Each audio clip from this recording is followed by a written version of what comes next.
afternoon. I'm Victoria Marshall with the latest news from the Washington Watch News Desk. In Capitol Hill news, the House passed a bill that repeals a D.C. law that allowed non-citizens to vote in local elections.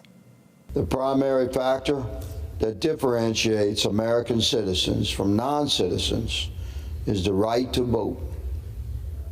D.C. residents should be confident that their local government vote is not being diluted by non-citizen residents or illegal immigrants casting votes.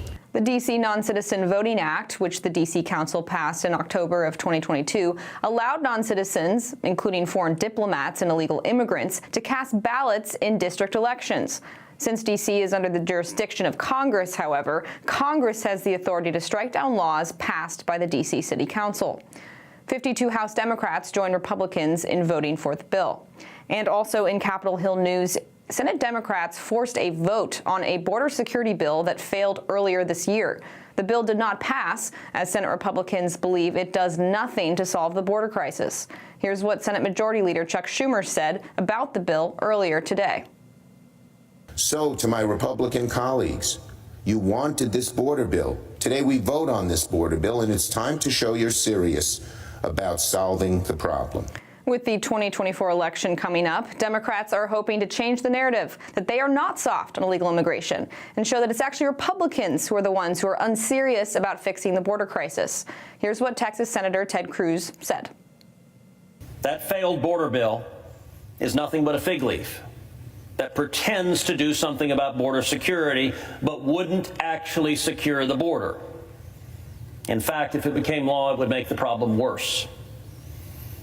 This Democrat bill would codify catch and release. It would put into federal law Joe Biden's policy of releasing illegal aliens into this country.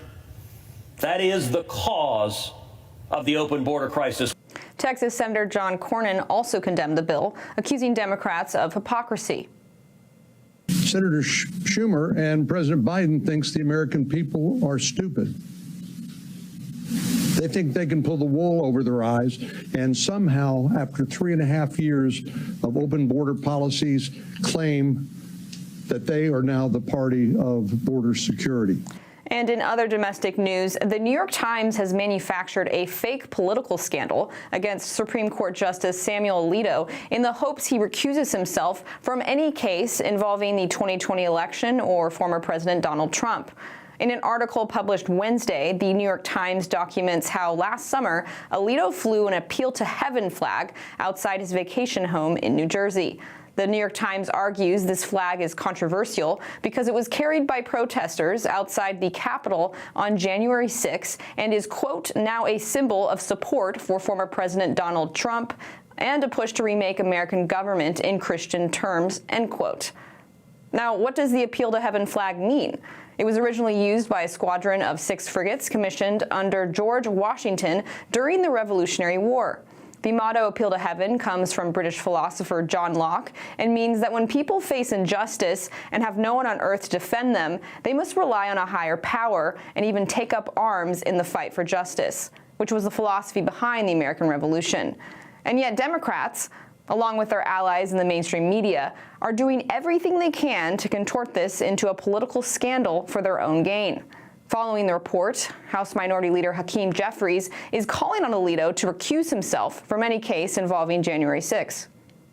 In the case of Samuel Alito, he definitively needs to recuse himself from any matter pending before the United States Supreme Court that has to do with the January 6th violent insurrection. He should have no part of it.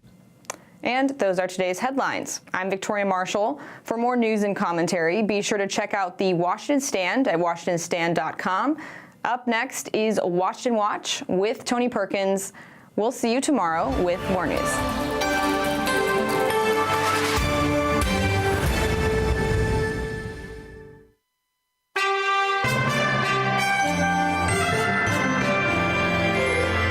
From the heart of our nation's capital, here's Family Research Council President Tony Perkins.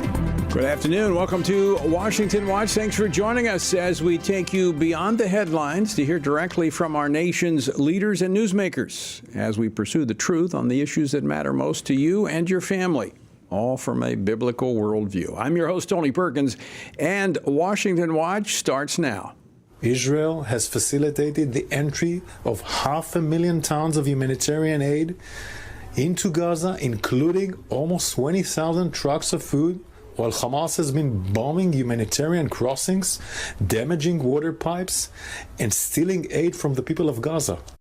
That was IDF spokesman Rear Admiral Daniel Hagari earlier today. Now, the United Nations announced that it was halting food distribution into Gaza, citing a lack of supplies and insecurity. But is that really the case? Could it be that the humanitarian crisis is the creation intentionally of Hamas? We're going to talk with Carolyn Glick, senior contributing editor of Jewish News Syndicate. And next Monday, the 77th World Health Assembly begins their meeting in Geneva, Switzerland. And that is when the WHO will make their global grab for power. Do you plan to submit the treaty to the Senate so that it can fulfill its constitutional obligations? We will fully consult with Congress as appropriate on anything that we do. But consult with Congress is not necessarily sending to the Senate to fulfill their constitutional, in other words, for their approval. If there is a constitutional requirement, we will fulfill it. That was Congressman Mario Diaz-Balart questioning Secretary of State Antony Blinken before a House Appropriations Committee on the administration's support for the treaty and whether or not it would be submitted to the U.S. Senate for ratification. FRC's Travis Weber, who will be in Geneva next week for the HU meeting, will join me a little bit later. And the Senate this afternoon rejected a so-called border security bill. Just like 3 months ago, Senate Republicans rejected the strongest and most comprehensive bipartisan border security bill Congress has seen in a whole generation. It's a sad day for the Senate, a sad day for America. The Senate this afternoon, as I said, rejected this bill. The Senate of course, was the Senate scare leader, Chuck Schumer, about an hour ago. Why? Why did the Senate reject the bill? Well, we're actually going to talk with Texas Senator John Cornyn in just a few moments. The website, TonyPerkins.com, lots of resources there for you. Be sure and check it out. All right, among the charges the International Criminal Court lists in its arrest warrant for Israeli Prime Minister Benjamin Netanyahu is the claim that Israel is, quote, causing starvation as a method of war, including the denial of humanitarian relief supplies, end quote. Now, this claim comes despite documented proof that Hamas terrorists continue to both hoard food and steal from Gazan civilians. The same lack of concern for civilian lives that Hamas demonstrated by embedding their fighters with the general population applies to their repeated looting of U.S.-supplied humanitarian aid. But is this being ignored by those who are anti-Israel because it doesn't fit their narrative? Joining me now to discuss this and more is Carolyn Glick. She is the senior contributing editor at the Jewish News Syndicate and host of the Carolyn Glick Show on JNS. Carolyn, welcome back to Washington Watch. It's always my pleasure to be with you, Tony. Thanks for having me. So Israel is waging a war to defeat Hamas, not kill Gazan civilians. They've made that very clear. Yet the world wants to make excuses for Hamas terrorists who are using civilians as human shields. And now there appears to be evidence to suggest that they are raiding food supplies meant for civilians, keeping it from the very individuals that the world's providing it for. Right, this shouldn't be a surprise to anybody. I mean, Hamas controls civilian operations in Gaza largely because the United States has made it very clear to Israel that it doesn't want Israel to control them, including the distribution of food. As a result, we had reports last week that Hamas has actually earned $500 million since the beginning of the war by selling the humanitarian aid that the international community insists that Israel be bringing into Gaza. So this entire thing is a way, it's humanitarian relief for Hamas. Hamas is receiving all of the aid because they purloin everything. I mean, the United States spent $320 million to build a pier in Gaza to deliver humanitarian aid by sea, and none of the hundreds and hundreds of tons of humanitarian aid that has been brought to that pier has been delivered to anybody in Gaza. One truckload was commandeered, one convoy was commandeered by Hamas and just seized, and every other convoy comes under attack. So it's all this pathetic lie, and basically it's all geared towards exactly what we're seeing from the International Criminal Court, which is that the claims of starvation, which are untrue, the claims of deliberate starvation, which are untrue, the claims of famine, which are untrue, the claim that Israel deliberately targets civilians for killing, which is untrue. All of these things are geared towards one goal, and that goal is for Israel to be forced to capitulate to international pressure and allow Hamas to survive. These are all demands that are being made, all allegations utterly false that are being waged against Israel because the people who are waging them want Israel to lose this war. So according to documents that I've seen, there has been over 300,000 tons of food and beverages that have been delivered to Gaza, averaging about 200 truckloads a day that these are coming from Israel. Israel's allowing in. So why is there this humanitarian crisis if the relief supplies are going in? There's only one explanation. It's not getting to the people, and it's not the Israelis keeping it from them. Right, and I don't know how terrible a humanitarian crisis there is at all, because, aside from the canned photographs that you see all of these pro-Hamas activists putting up on their Twitter feed and everything else, there hasn't been any documented evidence that anybody is starving in Gaza except for the 128 hostages from Israel that Hamas kidnapped to Gaza on October 7th. So those are the only people we know for certain are starving. Most of the terrorists that Israel has arrested during the course of the war have been fat to obese. So we're not seeing any privation in terms of food shortages among the members of Hamas that we're seeing. And we don't really see it among civilians. They just celebrated the month of Ramadan, their holiday or holy month. And there were no reported shortages of food for Ramadan. So all of this is just a fabrication, and it's used in order to foment an Israeli defeat in this war. That's what it's all about. So this kind of all fits together as a narrative that's needed by the International Criminal Court and the international community to put pressure on Israel to keep them from executing the finality of this war and eliminating Hamas. It seems like if we really wanted to the international community, that is, wanted to eliminate the threat to the civilian population, let them get back to life as normal, if there's such a thing, is to allow Israel to eradicate Hamas, who is actually the one who is affecting these people.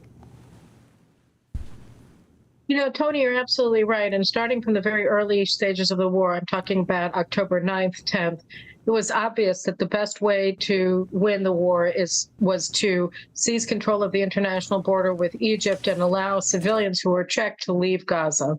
And then that would prevent any claims of humanitarian crisis, just as millions of people have left war zones all over the world since the dawn of time, and most recently in Ukraine, where the United States actually came in and pressured third countries to take refugees from Ukraine and from Syria, of course, before that in Afghanistan and Iraq and other places, Libya. Right. Here, the United States sided with the Egyptians when they said that not one Gazan would be allowed to seek refuge in Egypt, even though they have plentiful space in the Sinai Peninsula to house everybody temporarily and let them come home at the end of the war. There would have been no humanitarian crisis whatsoever. So that was from the very outset. And then the United States was saying Israel has to provide food and water while we're in the middle of fighting to everybody in Gaza. And any civilian who is killed in Gaza is Israel's fault, even though they're being used by Hamas as human shields. And Hamas wants to increase as much as possible the number of dead Palestinians because that raises international pressure against Israel. So it's all this nefarious mix that together Hamas, Egypt, the United States, Europe, the UN, the International Criminal Court all leads to this idea that there's something criminal about Israel defending itself from the people who committed unspeakable atrocities on October 7th. And, they started the war, they invaded, they massacred 1,200 people in the most sadistic way known to humanity, in ways that nobody ever imagined before. And here we are, immediately thereafter, as Senator Cruz said to Secretary Blinken today on the Senate, this week at the Senate, he said, you tweeted on October 8th that Israel was supposed to not respond with violence to what happened. And the State Department put out a similar tweet on October 7th itself, so that the American position has been all along that Israel is not supposed to have the right to self-defense. We're not allowed to have the right to win this war. The humanitarian aid, the humanitarian crisis is a fact created at the outset of the war, almost immediately as Hamas was attacking Israel. That we were being attacked and told that we had to fight the war in accordance with the laws of war, as if we ever do anything differently than that. And that, we were being gaslighted by the Biden administration from the outset. And talk of humanitarian crisis started a week after October 7th, when there was plentiful food and water inside of Gaza. So this is a deliberate fabrication to criminalize Israel and deny us the right to self-defense, much less the right to defeat our enemies. It's very, very extraordinary. And now we've reached the point where you have a prosecutor who has no jurisdiction over Israel. We are not a signatory to the Rome Treaty. He has no jurisdiction over the state of Israel, and now he wants to issue an arrest warrants against our prime minister, our democratically elected prime minister, and our defense minister for leading the country in a war for our national survival. And they may find themselves, the Germans said that they would execute an arrest warrant against the prime minister of Israel if it's issued. It's extraordinary. The Germans want to arrest the leader of the Jewish state for defending Israel against modern day Nazis. That's an unbelievable statement. And yet here we are. Carolyn, you laid out a lot there. I want to, and I think that's, there's multiple exhibits here, I think, that's leading to the question why. And I want to ask that question, but we're up against a break. Can you stick around here? And because I want to, you brought up the point about the refugees and that the United States is not putting any pressure on Egypt, which is a recipient of a lot of foreign aid from the United States, be the most likely place for them to go. They do it, as you pointed out, in other situations, but they've not done it here. Question is why? What's the ultimate goal here of the Biden administration? We're gonna answer that question, or at least attempt to, on the other side of this break. Folks, you're listening to Washington Watch. I'm your host, Tony Perkins. Carolyn Glick, my guest in this segment. She's going to stick around with me. We're going to unpack the why. Why is all this happening? Why is the Biden administration tying the hands of the Israeli government? Why are they facilitating this narrative that would make Hamas almost seem like a victim here? We're going to continue this conversation on the other side of the break. Don't go away. We'll be right back.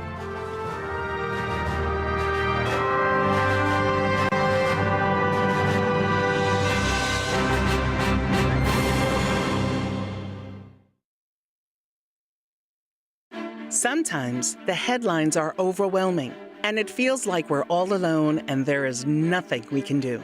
That is exactly what the enemy wants us to believe.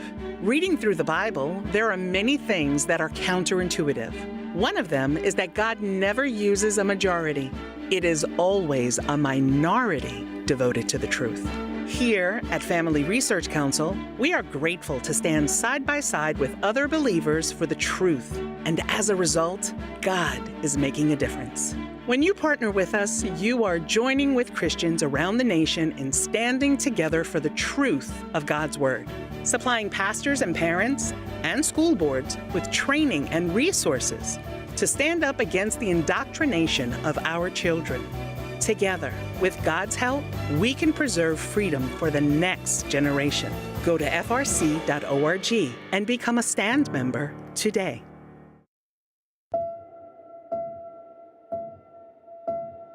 All of us are born with the desire to find truth and meaning. Where did I come from? What happens when I die? While our answers to these questions may divide us, we are united in our need for the freedom to answer life's biggest questions and make life's biggest decisions for ourselves. That's why religious freedom matters for everyone.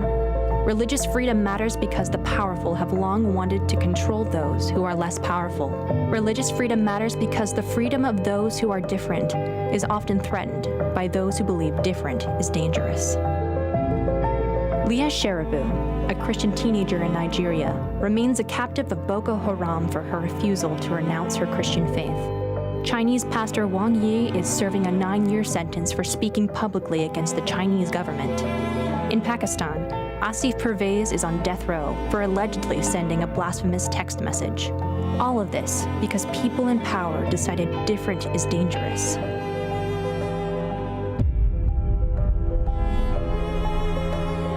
At the Center for Religious Liberty at Family Research Council, we promote religious freedom for everyone because the only alternative is religious freedom for no one. We encourage Americans and the American government to engage and advocate for the persecuted, and they do. We work every day to bring good news to the afflicted, to proclaim liberty to captives and freedom to prisoners. We do it because that's what Jesus does. We work to give freedom to others because we ourselves have been set free.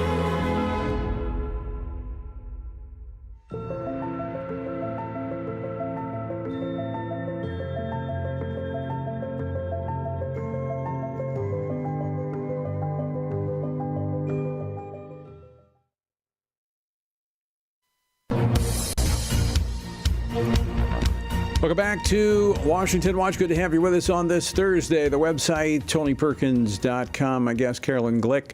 She's senior contributing editor at the Jewish News Syndicate and host of the Carolyn Glick Show on JNS. Carolyn, thanks so much for sticking around. So, the United States treating this much differently than they have other situations, as you pointed out, Ukraine, Afghanistan, and here Israel is supposed to be an ally.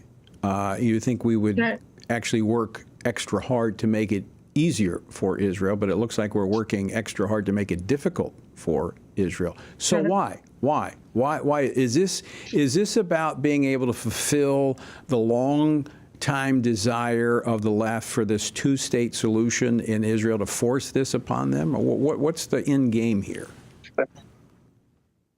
Yes, I think that you're right. Look, I mean, the Biden administration is unflappable in the sense that even the greatest atrocity that mankind has seen since World War II, what was perpetrated against the Jews of Israel on October 7th, doesn't move them 1 millimeter from their conviction that the biggest problem is that there's no state of Palestine for the very people who conducted these atrocities. And don't forget, 85% of the Palestinians, not only in Gaza, but in Judea and Samaria as well, support what happened on October 7th.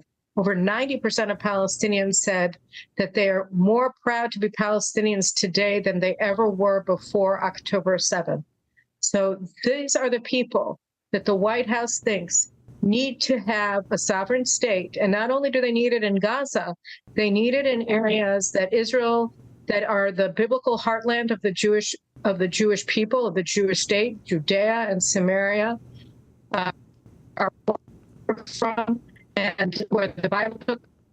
And they want to give that land and Jerusalem, our eternal capital, to the same people who burned our babies alive on October 7th and raped our women and kidnapped them. Let me just. That's what they're doing. Let me. I showed this yesterday, but for our viewers, I want to put this map up. If we can pull up the map of Israel. Now, I want you to see this, and if you can't see it, if you're listening, you can text MAPS, M-A-P-S, to 67742 and have a link to actually look at this. This shows you how this is. It's crazy. All right. If you look at the green, the light green, that is the so-called West Bank. That's what is the heart of, that's Judea and Samaria, the heart of the Bible land, as Carolyn was talking about. That would be a part of the Palestinian state along with Gaza. Now, if you look if you're looking at this map, you'll see down kind of midway on the left, a little strip. That's the Gaza Strip. Now, look at it in comparison to size to the West Bank. Now, can you imagine the trouble that's been created for Israel on the Gaza Strip if you had the entire so-called West Bank filled with the same mindset? How does Israel survive in such a situation? Carolyn, I think it would lead to the destruction of the country. Yes, it will. I mean, we talk about the existential threat that Iran's nuclear weapons pose to Israel, and they do. But this is also an existential threat because, as you showed, that's the entire center of the country. That's not a little strip of land, and which they used to kill 1,200 people and kidnap 250 back to Gaza. And they took over full villages. The reason that they didn't hold them was because they were too busy raping our women and killing our babies than to seize the territory in a significant way. So this is who we're dealing with, and the people in Judea and Samaria share their goal of annihilating Israel. They think that what happened on October 7th is fabulous. Right. Unbelievable that the United States, regardless of political party, would be supportive of this, given the long-standing history that the United States has had with Israel and the strategic role that Israel plays in the Middle East. Carolyn, I know you've got to go. I want to thank you for sticking around for a second segment. It's always great to see you so much. I appreciate so much your insight and input. Thank you so much for having me, Tony, and God bless you and all of your audience. Thank you. Carolyn Glick. To find out more, go to the website, TonyPerkins.com. So this is, I talk about this a lot. We look at it from a geopolitical. We look at it from a military standpoint. Israel, very significant as a stabilizing force in the Middle East. Only democracy over there, great ally. Israel, working with the United States, has been that stabilizing force. So that's clearly one thing that would be gone. But I want to. There's a spiritual side to this, and it's inexplicable to see why this administration would be pushing Israel away from us, pushing toward this two-state solution that would lead to the destruction of Israel. There's just absolutely no way the country could survive. And what we've seen with Hamas in Gaza should be Exhibit A in why this is an unworkable solution. Since 2007, Hamas has had control over Gaza. They were the elected government. And what have they done? They have been building since 2007 this elaborate terrorist structure in this small part of the land of Israel. Now, can you imagine if they had what is called the West Bank, that massive heart of Israel, to do the same? So what do we do? Well, number one, we need to educate folks. That's why I want you to text MAPS to 67742 and get a link and share that with your friends. Let them see how this is unworkable. It's an unworkable solution.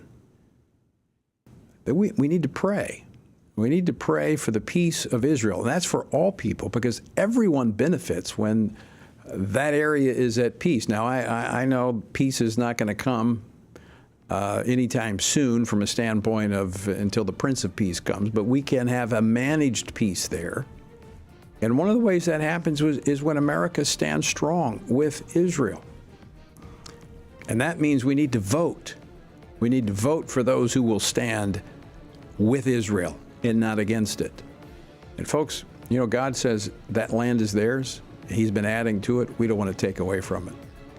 All right, when we come back, this coming week, in fact, on Monday, the World Health Assembly meets in Geneva, Switzerland, to consider a new global pandemic treaty, which would give the WHO tremendous power. Travis Weber joins me after the break to talk about that. Don't go away.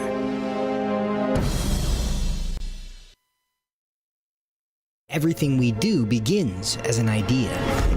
Before there can be acts of courage, there must be the belief that some things are worth sacrificing for. Before there can be marriage, there's the idea that man should not be alone. Before there was freedom, there was the idea that individuals are created equal. It's true that all ideas have consequences, but we're less aware that all consequences are the fruit of ideas. Before there was murder, there was hate. Before there was a Holocaust, there was the belief by some people that other people are undesirable. Our beliefs determine our behavior, and our beliefs about life's biggest questions determine our worldview. Where did I come from? Who decides what is right and wrong? What happens when I die? Our answers to these questions explain why people see the world so differently. Debates about abortion are really disagreements about where life gets its value. Debates over sexuality and gender and marriage are really disagreements about whether the rules are made by us or for us. What we think of as political debates are often much more than that. They're disagreements about the purpose of our lives and the source of truth. As Christians, our goal must be to think biblically about everything. Our goal is to help you see beyond red and blue, left and right, to see the battle of ideas at the root of it all. Our goal is to equip Christians with a biblical worldview and help them advance and defend the faith in their families, communities, and the public square. Cultural renewal doesn't begin with campaigns and elections. It begins with individuals turning from lies to truth. But that won't happen if people can't recognize a lie and don't believe truth exists. We want to help you see the spiritual war behind the political war, the truth claims behind the press release, and the forest from the trees.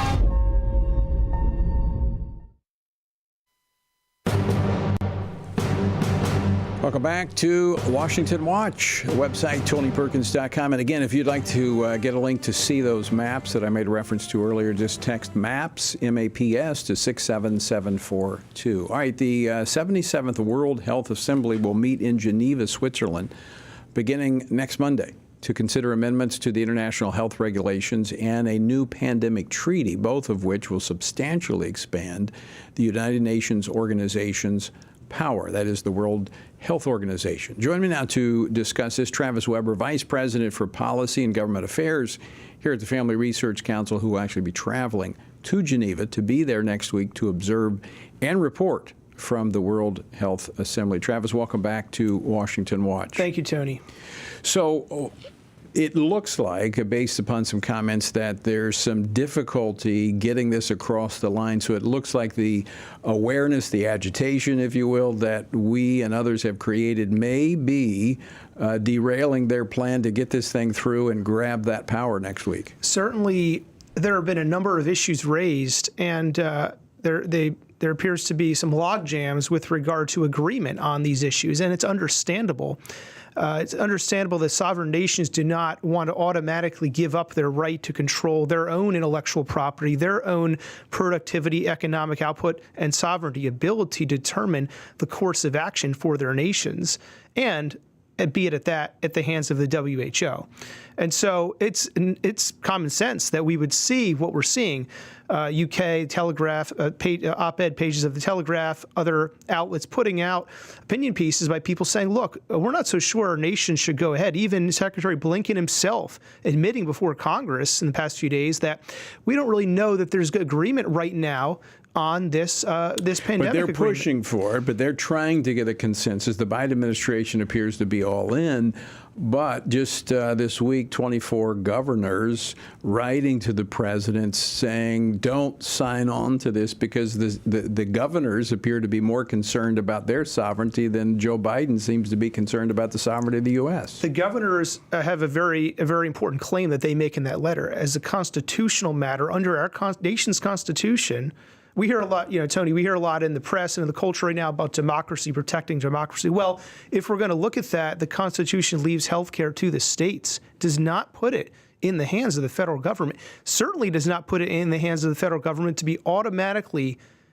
put in the hands of an international body like the WHO. So these are things that have to be considered, and in no way should there be agreement on all these things, on all these matters between the nations of the world less than a week from now when they convene in Switzerland. In no way is there agreement right now. So nations should not be rushing into this. This needs to be delayed and considered before there's agreement to it. So it's wide-ranging in terms of its impact. I mean, you mentioned not just the healthcare issue. You know, this could lead to masking, shutdowns, vaccinations, but you mentioned intellectual property. There's also the concern over the suppression of free speech because signatories to this, the parties would be required to clamp down on what they call misinformation. So this is a far-reaching document. It also does not define what an emergency is, so that the World Health Organization, under what we've seen thus far, would have a lot of latitude in terms of what they could declare an emergency, a crisis, and then exercise their authority. That's right. And for viewers and listeners who might be asking, well, what is it you're actually talking about? We're talking about a proposed agreement which nations would agree with and bind themselves together internationally to deal with purportedly the problems that have arisen since the last pandemic. So it's understandable people look and say, let's try to prevent things that we did not want to happen. You have Tedros Ghebreyesus, the president, the head of the WHO, and today with an op-ed in the USA Today, making this appeal. Can't we fix these issues? But on the backs of that desire comes a binding agreement, which will bind our sovereign nation and others to all sorts of areas which we should not be agreed to. Tony, you mentioned some of them. These are all areas of concern, giving away intellectual property, economic rights, sovereignty, binding ourselves to being required to clamp down on free speech, all areas we need to look at. And blurring the line between humans and the climate and others with One Health. The concept of One Health is mentioned. What is it? Do people even know what it is? Is there a common understanding? Rightly, we're concerned about what's the worldview guiding these things. So, Tony, this is important that people understand. FRC is going to Geneva to help bring a Christian perspective to this and help Christians think through this. Well, I also think it is a precursor to one world government, because even though the UN's been there, they've never had this type of enforcement authority and power of regulation over member states. And the key to that is looking at what happened with COVID. We can think back to 9/11, and you see what happened in our own government after 9/11. Public crises are always opportunities, for good or for ill, and we're concerned about the ill. And you're going to be there next week. You're going to be giving updates from Geneva.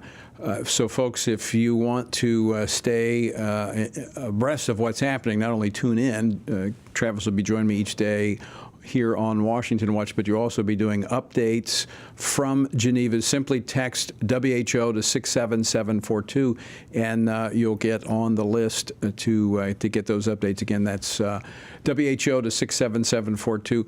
So, Travis, what are your plans? We've got about 30 seconds here when you get on the ground there in Geneva. Yeah, so we're going to just get a sense of what's happening overall, certainly the proceedings of the World Health Assembly. But, Tony, there's going to be a lot of people there and interested parties, nation states, NGOs. We just want to help people understand and think through and pray through all this. There'll also be prayer warriors on the ground there, too. We're going to be praying about it. Yeah, so there's going to be a lot of folks there on the ground. Not only observing, but praying as well. Travis Weber, we look forward to having you on next week from Geneva. Thank you. And folks, I do hope you'll tune in and be a part of that next week as well, and be praying for Travis and others who will be traveling to Geneva. All right, don't go away. On the other side of the break, John Cornyn, Senator John Cornyn of Texas, joins me to talk about the faux border bill that was in the Senate today. Don't go away.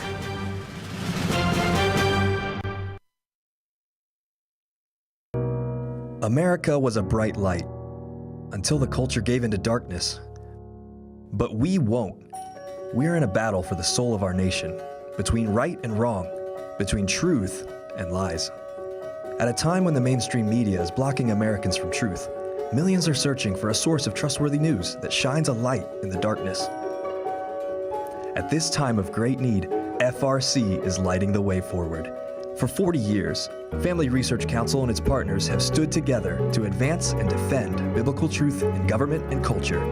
Between our flagship broadcast program, Washington Watch with Tony Perkins, to our news outlet, The Washington Stand, FRC is providing believers across the country with news they can trust from a biblical worldview. When you stand with FRC, you help light the way forward for America and the next generation. Go to frc.org/give. Jesus said in John 15, "These things I've spoken to you, that my joy may remain in you, and that your joy may be full." In 2024, in these divided and uncertain times, how can this be possible? By abiding in Him through His Word. At Family Research Council, we want to help you do that, which is the reason for the Stand on the Word Bible reading plan.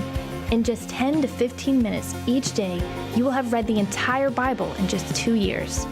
But more importantly, you will be abiding in Him daily. Find our Bible reading plan at frc.org/Bible. And join Tony Perkins each weekday for a 10-minute devotional inspired by the daily reading and designed to encourage you on this journey through the Bible. Listen on Apple Podcast, Spotify, and YouTube. And remember, the grass withers and the flower fades, but the word of our God will stand forever.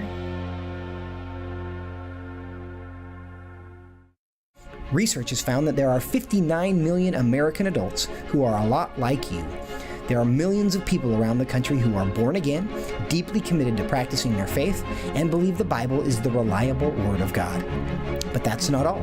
They're also engaged in our government. They're voters. They're more likely to be involved in their community, and they're making a difference in elections. The problem is that a lot of them feel alone too. We want to change that. FRC wants to connect these 59 million Americans to speak the truth together, no matter the cost. If you want to learn more about this group and what it means to be a spiritually active, governance-engaged conservative, or if you want to find out if you are one of these sage cons yourself, join us. Go to frc.org/SAGECON, SageCon, to learn more. That's SAGECON, SageCon, to learn more.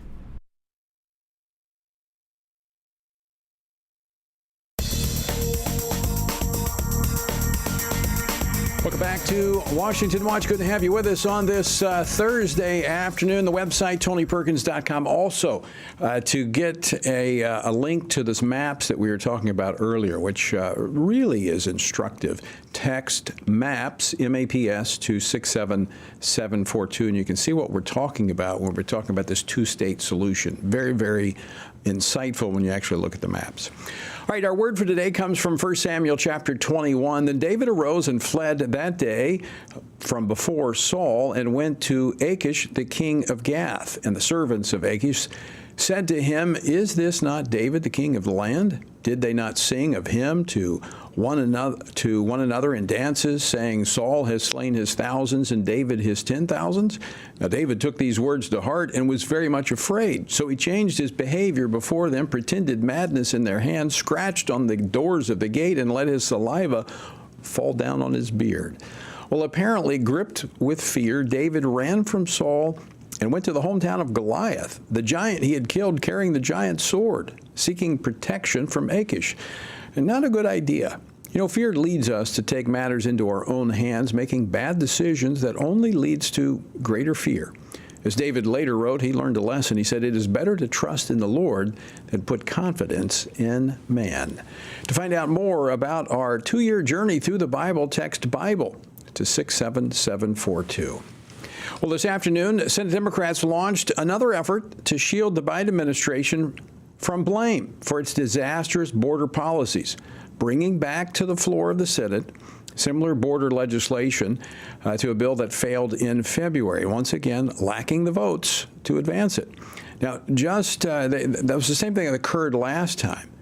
They were unable to advance this bill. Chuck Schumer failed once again to provide the cover the Biden administration is looking for on this issue that is increasingly becoming a top issue for voters. Joining me now to discuss this is U.S. Senator John Cornyn from the state of Texas. He serves on the Senate Judiciary Committee, the Senate Finance Committee, and the Select Committee on Intelligence. Senator Cornyn, welcome back to Washington Watch. Always good to see you. Great to be with you, Tony. So this afternoon, was this a show vote by the Democrats?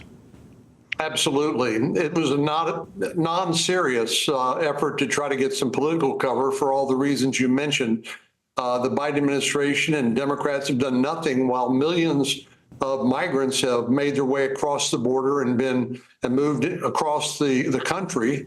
And the drugs that killed 108,000 Americans came across right after that, making these criminal cartels wealthier by the day. And then there's the 400,000 children, the unaccompanied minors that were placed with sponsors that the administration simply lost track of. So this is a huge political liability, in addition to being a humanitarian and public safety crisis. And they were looking for some kind of political cover. But the American people are smart, and they're not going to be fooled by this sort of show vote today. Senator Cornyn, I want to play a clip of the Senate Scare Leader Chuck Schumer and what he had to say earlier today about this bill. Clip number 1, please. 3 months ago, something truly stunning happened here on the Senate floor. Senate Republicans filibustered the strongest, most comprehensive border security bill Congress has seen in a generation. And they did it because Donald Trump wanted to exploit the border for political gain on the campaign trail. Well, today we're going to try again. Your response, Senator? Well, that's not true. That's my first response. But Tony, what kind of confidence can we have that President Biden would actually enforce any law we might pass? He hasn't enforced existing laws, which are basically the same as were in effect when President Trump was in office, with much different results.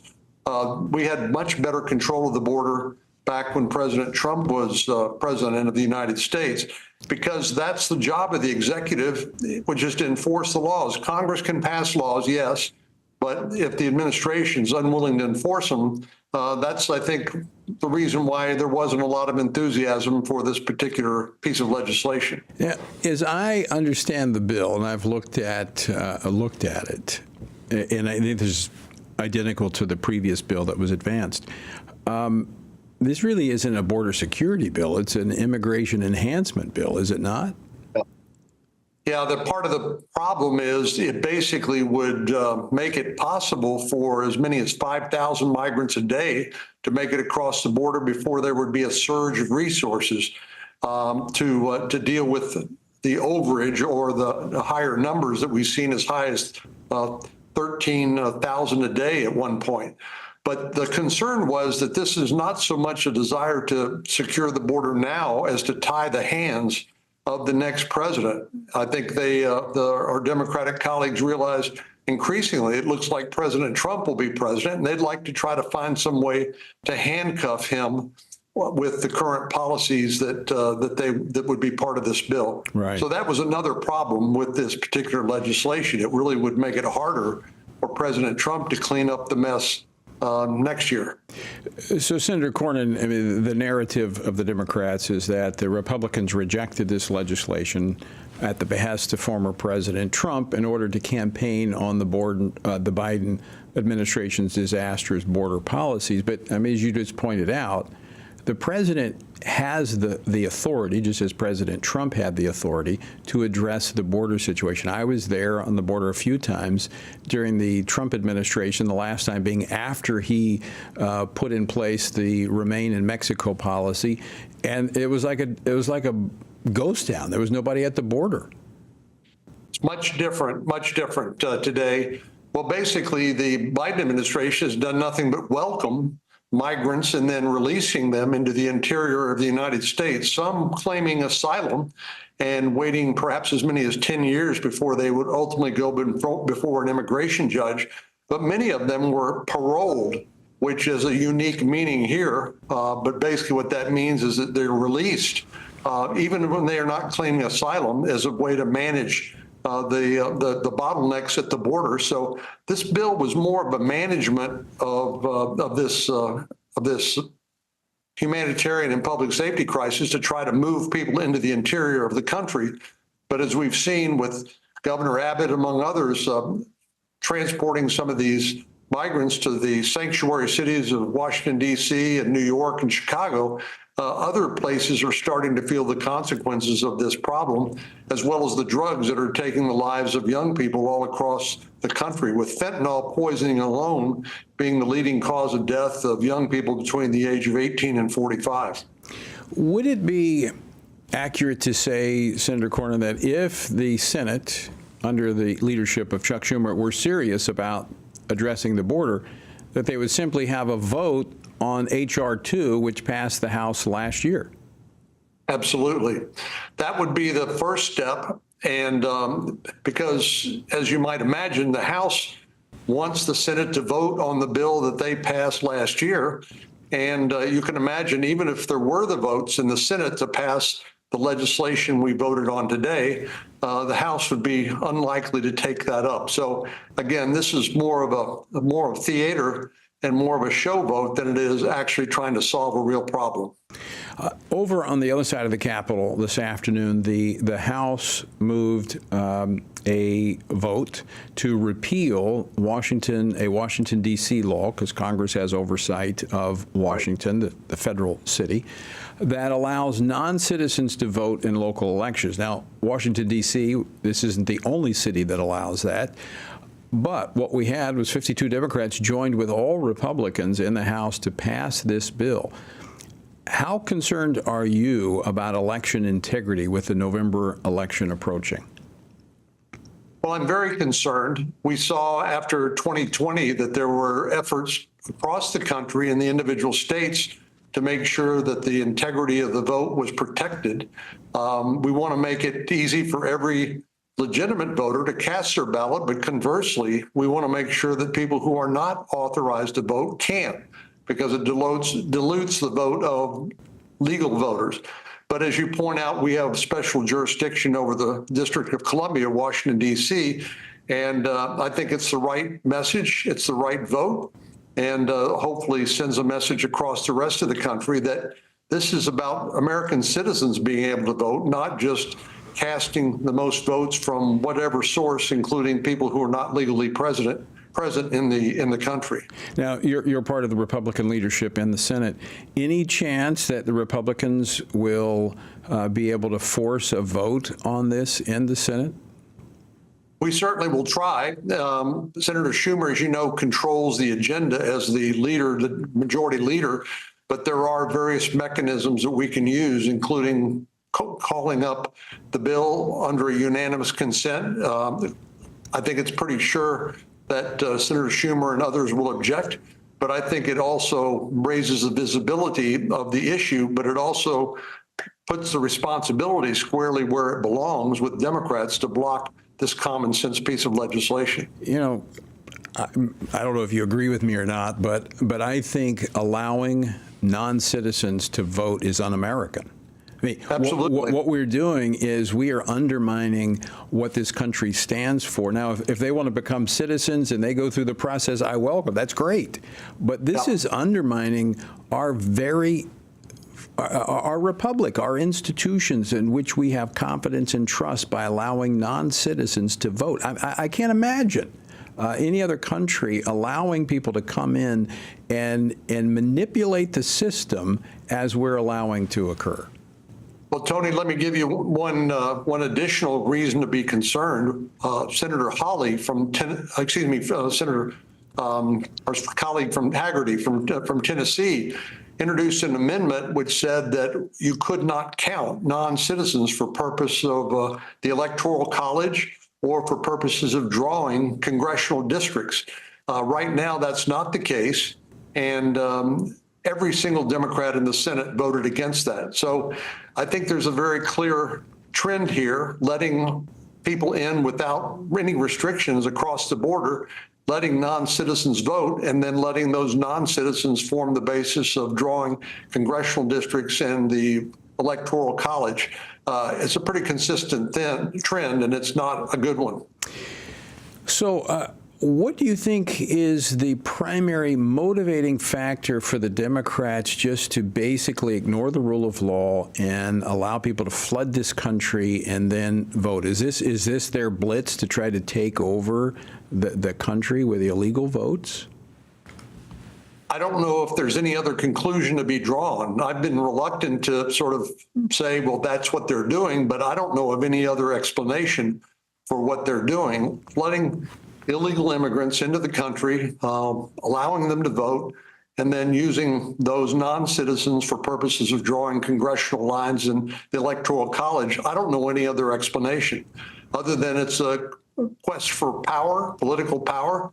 What they're finding, though, is even among Hispanics, for example, in Texas and elsewhere, as many of them are as chagrined and concerned about the massive illegal immigration across the borders that they are now tending to vote more Republican because of the consequences. So I don't think it's working, but that doesn't mean that it's not dangerous. Yeah, I agree. I do think it potentially could backfire because we're looking at not only are they more conservative voters, they're also more faith-driven voters, is what we have found, which leads to them voting conservative. Senator John Cornyn, we just got a couple minutes left. I want to switch gears, if I can, in the last couple of minutes we have together, because you're a former judge, maybe I could say a recovering judge, and I want to get your thoughts on what's been unfolding in New York City with former President Donald Trump.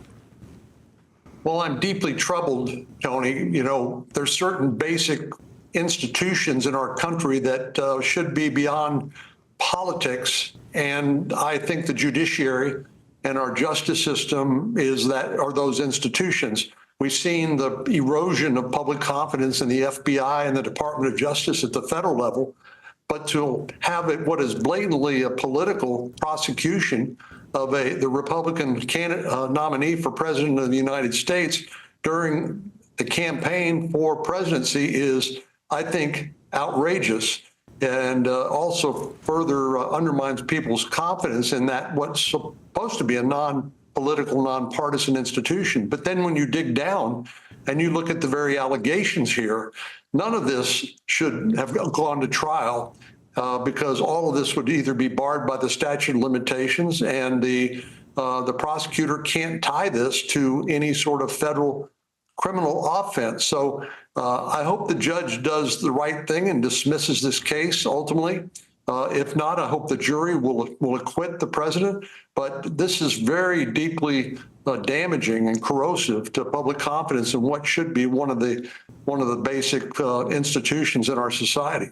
Yeah, I agree. It's very, very, very disturbing when we lose that confidence. Our system only works in that way. But it just seems like there's this cascading of events like this. In fact, it's unprecedented how many times we're using unprecedented because it seems like every day there's something new, a new attack on our republic and the underlying foundation, which makes it work. Senator John Cornyn, always great to see you. Thanks so much for taking time to join us today. Thanks, Tony. Great to be with you. Appreciate it. All right, Senator John Cornyn of Texas. It really is. I mean, we're in a new day, a new era, where the very foundations of our country are constantly under attack. We've got to defend them. The best way to defend them is by using them. So we need to continue to pray, vote, and stand. All right, folks, out of time for today, but I leave you once again with the encouraging words of the Apostle Paul. He says, when you've done everything you can do, when you've prayed, when you've prepared, and when you've taken your stand, by all means, keep standing.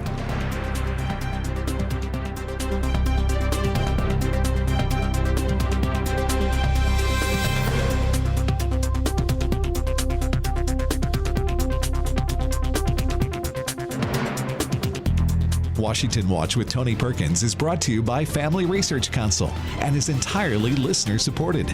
Portions of the show discussing candidates are brought to you by Family Research Council Action.